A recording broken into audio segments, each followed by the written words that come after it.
কেমন আছো বন্ধুরা? তো দেখো সকাল সকাল রান্না করতে বসে গেছি দুজনে মিলেই। তো ওইদিকে তোমার ডিমের বড়াগুলো ভেজে দিচ্ছে, মাছের ডিমের।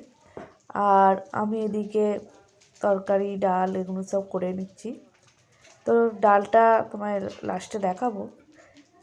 তো রবিবারের দিনটা একটু বেশিই কাজ থাকে, তাই দুজনে মিলে না করলে হয় না। আর রবিবার মানে একটু বেশি কিছু রান্না, তো তার জন্যে দুজনে মিলে লেগে পড়েছি রান্নায়। তো দেখো ডালের মধ্যে ঘি দিয়ে দিলাম। এখন রবিবার করে আমি নিরামিষ খাচ্ছি, কেননা ইতু ঠাকুর পেতেছি।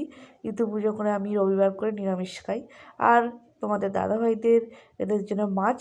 আর আমি ওখানে করেছি শিম আলু ভাতে আর টমেটো ভাতে আর ডাল। এই দিয়ে আমার হয়ে যাবে। তো চলো, মাছের ঝালটা আমার হয়ে গেছে, তোমাদেরকে একটু দেখিয়ে দিই। রেসিপিটা ভিডিও করা হয়নি তখন, তো তাড়াহুড়োর মধ্যে বলো না। আর এখানে করেছি মাছের ডিমের ঝাল। তো ভিডিওটা কেমন লাগলো, ভালো লাগলে একটু লাইক করে দিও আর চ্যানেলটাকে সাবস্ক্রাইব করো। তো দেখো ডাল করে নিয়েছি। তো চলো আবার পরের ভিডিও দেখা হবে খুব তাড়াতাড়ি।